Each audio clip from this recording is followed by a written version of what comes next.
Hello সবাইকে, কেমন আছো সবাই? আমি খুব ভালো আছি আর আশা করছি তোমরা সবাই ভালো আছো। সো এটা হচ্ছে ডিসেম্বর মাস।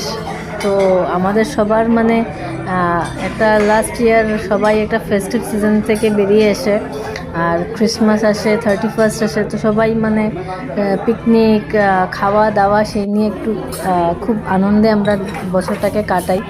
তো আমরাও সেরকম চলে গেছিলাম একটু বিরিয়ানি এনজয় করতে। তো এমিনিয়াতে চলে গেছিলাম, সেখানে গিয়ে স্পেশাল মাটন বিরিয়ানি অর্ডার করে দিলাম।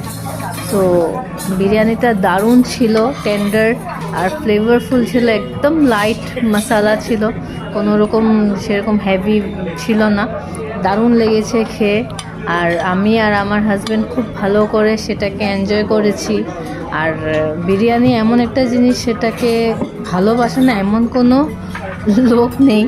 আর কলকাতা স্টাইল বিরিয়ানি তো আর তার থেকেও বেশি, আলু মাখা মাখা আলু, সেই আলুটা খেয়ে তো দারুণ লাগে। আর মাটন ছিল দারুণ, বড় বড় পিস দিয়েছিল, খুব ভালো ছিল। So bye guys.